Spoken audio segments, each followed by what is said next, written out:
ministro Alexandre de Moraes ameaça mandar Jair Bolsonaro para a prisão por vídeo de IA.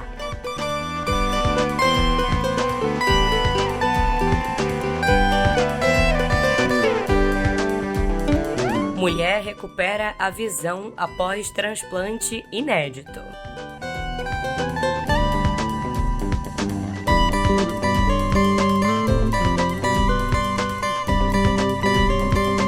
E a Meta lança um recurso que permite ligações pelo WhatsApp Web.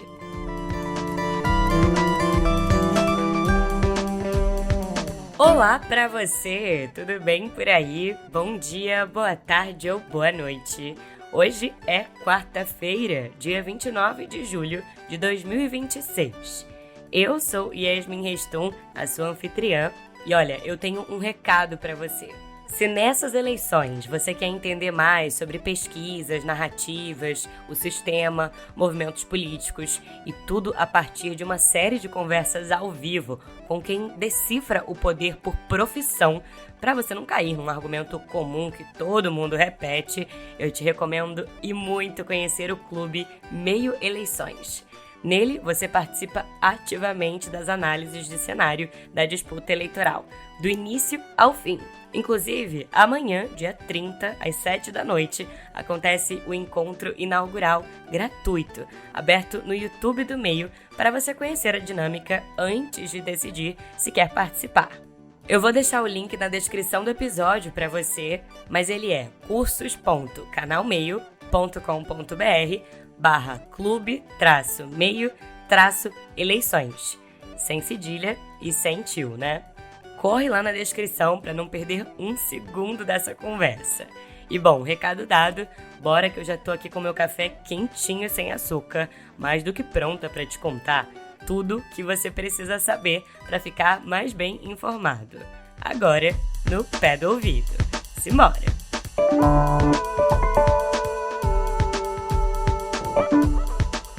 Abrindo a editoria de política, eu te conto que o ministro Alexandre de Moraes, do Supremo Tribunal Federal, determinou que a defesa de Jair Bolsonaro, do PL, explique em até 48 horas se o uso de um vídeo feito por inteligência artificial e exibido na convenção eleitoral do seu partido contou com a aprovação do ex-presidente. Para o Moraes, caso o Bolsonaro tenha autorizado o uso desse material, a conduta seria grave o suficiente para o retorno dele ao regime fechado. Atualmente, eu te lembro, o ex-presidente cumpre a sua pena em prisão domiciliar em Brasília. E bom, no despacho do Moraes, ele diz que uma eventual concordância do Jair Messias Bolsonaro com a divulgação desse vídeo produzido por IA e amplamente divulgado nas redes sociais, contendo a imagem dele e declarações ostensivamente político-eleitorais, constituiria, na visão do ministro, uma nova e grave transgressão à decisão judicial dele, isso poucos dias depois de ser sancionado.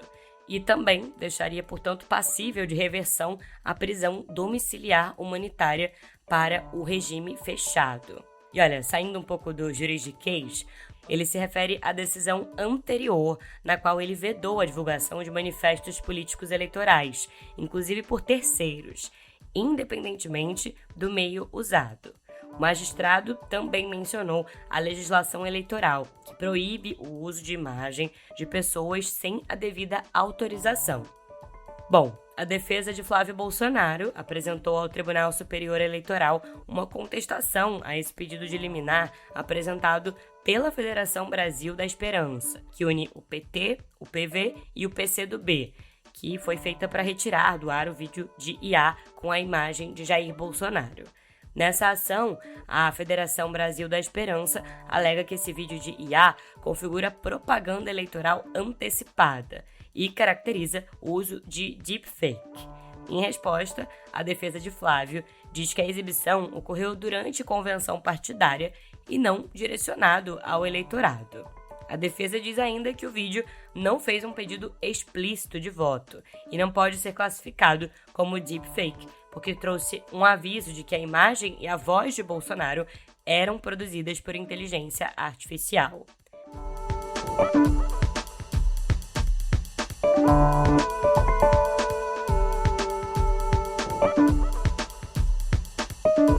E olha, a campanha do Flávio Bolsonaro tomou outra decisão. Decidiu que ele só deve participar dos debates em que o presidente Lula também tiver confirmado presença.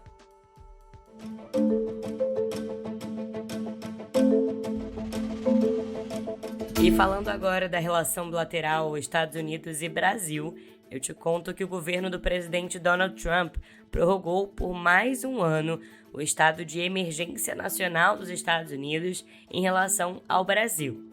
Nesse documento, a Casa Branca volta a afirmar que autoridades brasileiras estariam promovendo perseguição política contra um ex-presidente, seus familiares e apoiadores, numa referência indireta ao ex-presidente Jair Bolsonaro. Essa ordem também renova críticas ao Supremo Tribunal Federal. E a prorrogação, ela não cria novas sanções ou tarifas contra o Brasil, tá?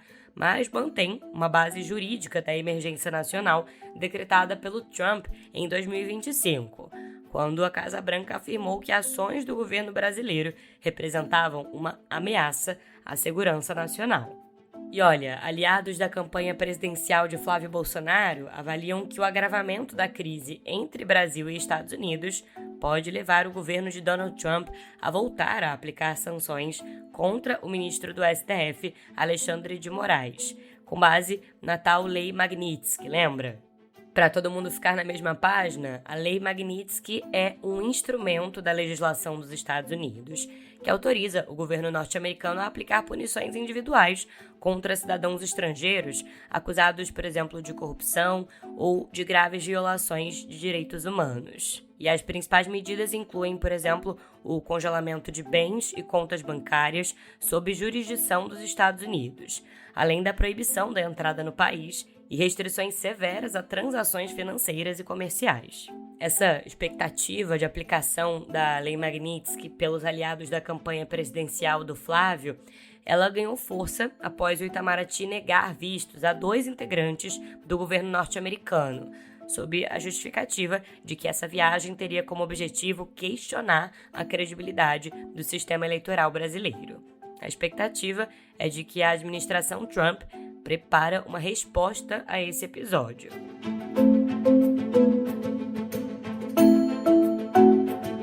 Já o presidente Luiz Inácio Lula da Silva adotou um tom provocativo e mandou um recado ao presidente norte-americano, ao defender o SUS durante um evento com o diretor-geral da Organização Mundial da Saúde, o Tedros Adhanom, no Rio de Janeiro. Ao comentar a decisão do Trump de retirar recursos da OMS, o Lula pediu que o Tedros levasse ao Trump um exemplo do sistema público de saúde brasileiro. E por isso, Tedros, por favor, não tenha vergonha de dizer que você conheceu um país pobre, mas governado com dignidade. E na hora de discutir saúde, a gente não tem medo de discutir com ninguém. Cada pessoa pobre, cada um de vocês que está aqui, se precisar fazer radioterapia, há 3 anos atrás, vocês morriam sem ter onde fazer. Agora vocês vão ter um tratamento numa máquina tão moderna que se o Trump tiver que fazer, vai fazer na mesma máquina. Se o Xi Jinping tiver que fazer, vai fazer na mesma máquina. Se o Lulinha tiver que fazer, vai fazer na mesma máquina. Porque vocês não são pior do que nós, vocês são iguais. E, sobretudo, vocês são a razão da gente existir. Por isso, a gente tem que cuidar de vocês com muito respeito, com muito amor e com muito carinho. Padilha, parabéns, querido. Parabéns. Parabéns, porque nós vamos mostrar que tudo é possível quando tem vontade política. Tudo é possível. Enquanto isso, numa outra crise internacional, Lula segue com a estratégia de não responder diretamente aos ataques do presidente argentino Javier Milei, que o chamou, eu te lembro, de presidiário e ladrão. Dessa vez, coube ao vice-presidente Geraldo Alckmin a tarefa de contra-atacar. De acordo com Alckmin, o líder argentino fez uma intromissão nos assuntos internos do Brasil de forma absolutamente grosseira. E Alckmin ainda afirmou ser lamentável que o presidente de um país vizinho e integrante do Mercosul participe do debate político brasileiro e manifeste apoio a um candidato à presidência.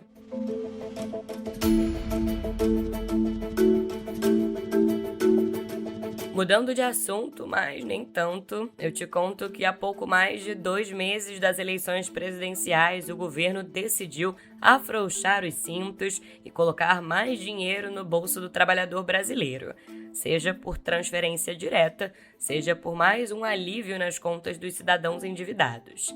O Conselho Curador do FGTS aprovou uma distribuição de 13,04 bilhões de reais do lucro obtido pelo fundo em 2025. Os recursos vão ser divididos entre 138,2 milhões de trabalhadores que tinham saldo em contas vinculadas, ativas ou inativas, em 31 de dezembro do ano passado.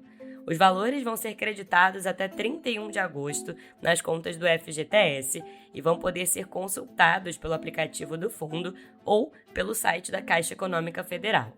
O crédito vai ser proporcional ao saldo de cada trabalhador. Depois, o ministro da Fazenda, Dário Durigan, confirmou a prorrogação do Desenrola Brasil até 31 de agosto. Esse programa, que foi lançado em maio, terminaria agora, no dia 3 de agosto.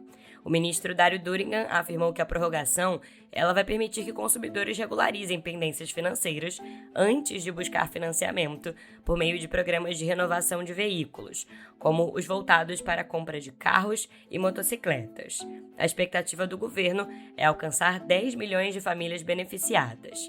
Até 23 de julho, o Desenrola havia renegociado 22 bilhões de reais em dívidas, distribuídos em 3,6 milhões de operações. Após os descontos concedidos, o saldo devedor caiu para cerca de 4 bilhões.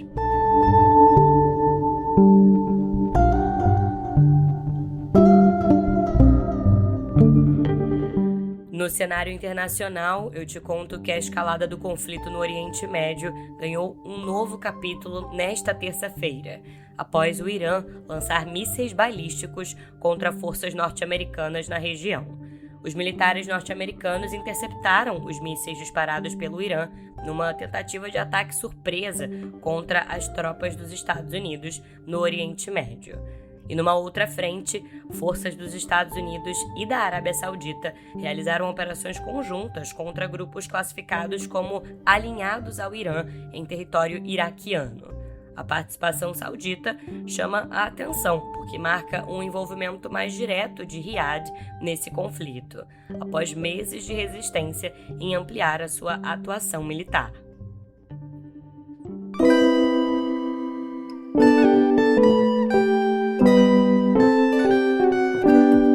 Chegando à editoria de Viver, eu te conto que um dossiê divulgado por um grupo de ambientalistas revela que a indústria do petróleo e gás sabia há décadas que os seus poços estavam liberando muito mais metano do que reconheciam publicamente.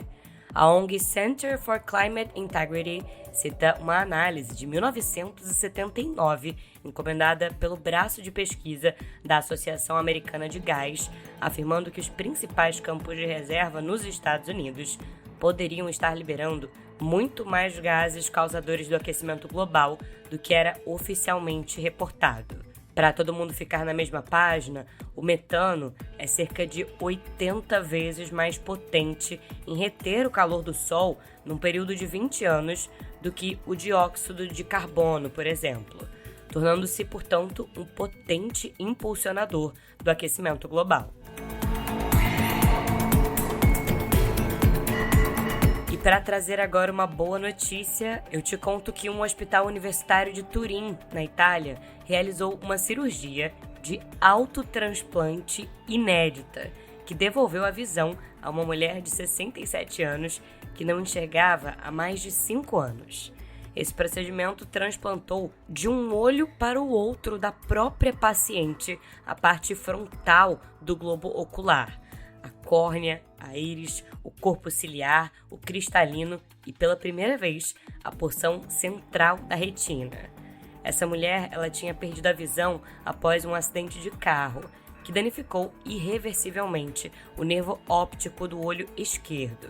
Então, os médicos utilizaram o seu próprio olho direito, já afetado por uma degeneração macular, para realizar essa nova operação.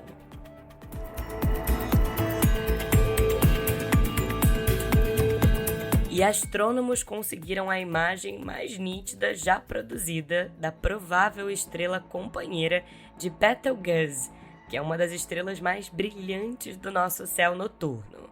O astro, chamado de Betelgeuse B, aparece como um pequeno ponto de luz muito próximo da estrela principal, na imagem feita pelo Very Large Telescope, que está instalado no deserto do Atacama, no Chile. Esse estudo, publicado na revista Astronomy and Astrophysics, traz a prova mais forte já obtida da existência de uma companheira para a supergigante vermelha localizada na constelação de Órion, a cerca de 640 anos-luz aqui da Terra. E escuta só essa! Pesquisadores da Universidade da Califórnia, em Los Angeles, estavam precisando arrecadar doações para estudos de campo. E assim, eles criaram um perfil de marmotas no OnlyFans. Pois é, mas calma que o perfil é de família. O perfil, chamado de OnlyMarms, ele reúne vídeos e fotos dos animais cavando tocas ou correndo. E a intenção, segundo um professor que faz parte do grupo, é que o perfil seja para todas as idades e nunca sexualizado.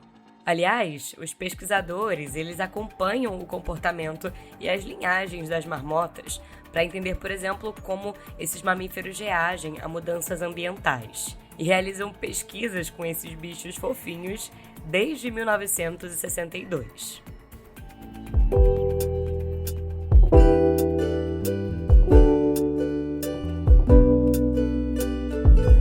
Chegando à editoria de cultura, eu te conto que o filme Paper Tiger, dirigido pelo cineasta norte-americano James Gray, vai abrir a 50ª Mostra Internacional de Cinema de São Paulo, numa cerimônia marcada para o dia 14 de outubro.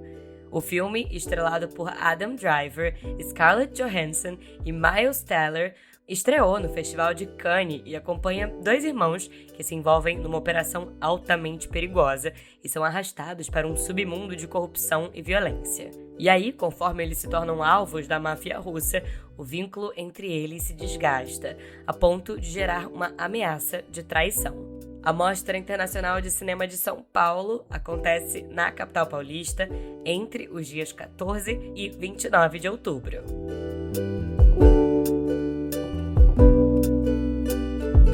E após o sucesso do filme O Convite, Olivia Wilde tem o seu próximo trabalho como diretora na comédia natalina Naughty, estrelada por Jennifer Aniston e Peter Dinklage. Esse longa, ele mostra a disputa de Mallory, interpretada pela Aniston, cuja única esperança de conseguir a guarda do seu filho do ex-marido manipulador é encontrar o Papai Noel, que no caso é interpretado pelo Peter Dinklage. E o objetivo dela é convencê-lo a testemunhar no seu processo de divórcio. Com o roteiro de Jimmy Warden, esse filme, Naughty, já tem um lançamento previsto para o dia 5 de novembro de 2027. Agora, falando do filme O Convite, ele teve a maior bilheteria do Festival de Sundance e já arrecadou 20 milhões de dólares nos Estados Unidos e 16 milhões de dólares internacionalmente, sem ainda ter estreado na maioria dos mercados europeus.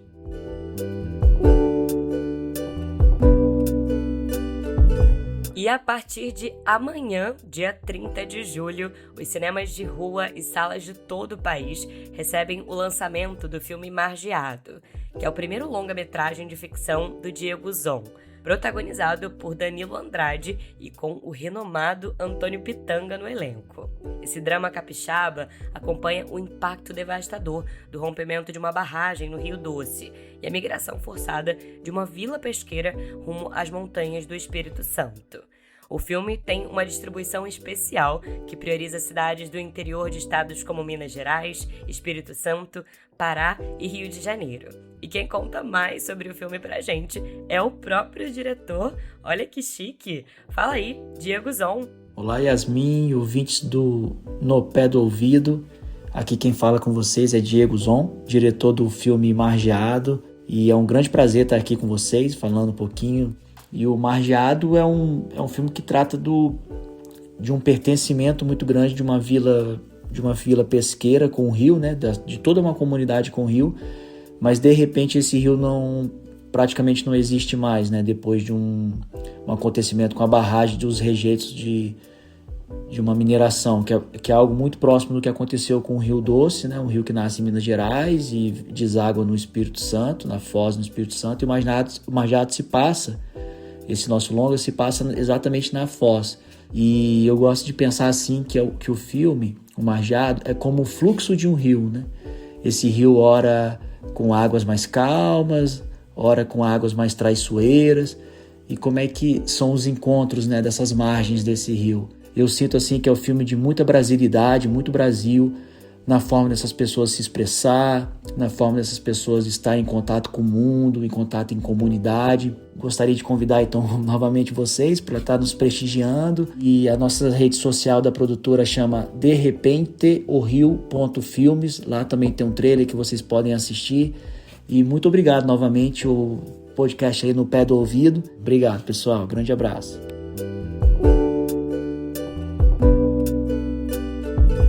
E o Ministério da Cultura da França anunciou um plano com 33 medidas para reforçar a segurança de museus depois de uma série de furtos de peças históricas e obras de arte.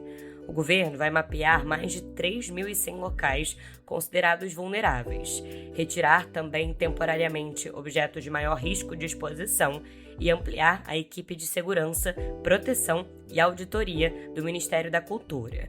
A pasta afirma que 482 intervenções prioritárias já estão previstas para 2026, além de programas de capacitação para conservadores e agentes de vigilância. O plano também conta com um fundo de 30 milhões de euros para financiar obras de segurança.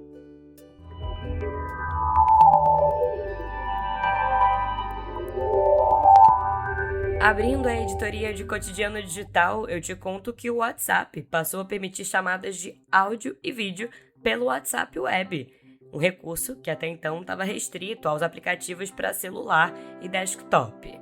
A versão web também ganhou suporte a funções como compartilhamento de tela e reações, além da possibilidade de transferir uma chamada de um dispositivo para o outro sem desligar.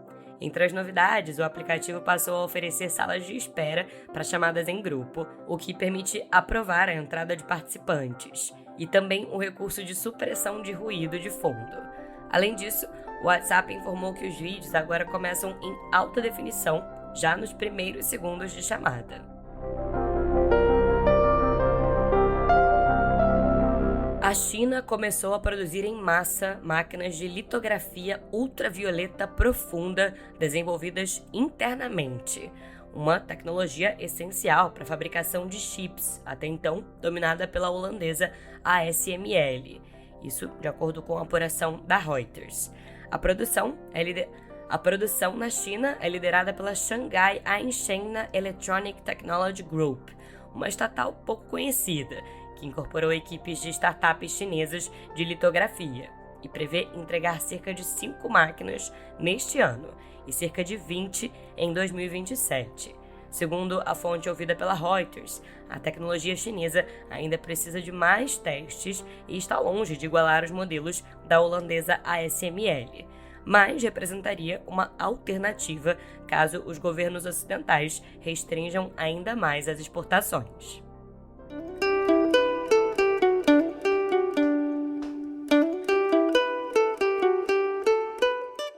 E vamos chegando ao final de mais um episódio. Queria agradecer e muito pela sua companhia e preciso agradecer também aos colegas aqui da redação do Meio que fazem esse podcast ser o seu melhor companheiro diário de notícias. Adriana Oliveira, Caio Melo e Ian Boechat. Além, é claro, da supervisão dos editores executivos Leonardo Pimentel e Maria Paula Lete e da editora-chefe Flávia Tavares. Eu assino a apresentação, redação e edição desse podcast e tô disponível lá no Instagram, no @yasminreston, pra gente trocar ideia e pra você enviar também a sua sugestão de música pra encerrarmos juntos os episódios aqui no Pé do Ouvido. Eu demoro um pouquinho pra responder, mas eu respondo. E em áudio, viu? Pra gente se despedir em alto astral, que tal uma música que não sai da minha cabeça? Bora ouvir juntos? Feliz da Vida, de Ângela Rorô e Paulinho Mosca. Sonho, esperança, encontrar alguém assim, feito na medida do amor. Tanta coisa boa, essa onda de prazer. Quero porque quero só você. Pra que fugir de ser feliz da vida? Amanhã tem mais notícias no Pé do Ouvido. Até lá! Como uma flor, sentir o cheiro do desejo nu.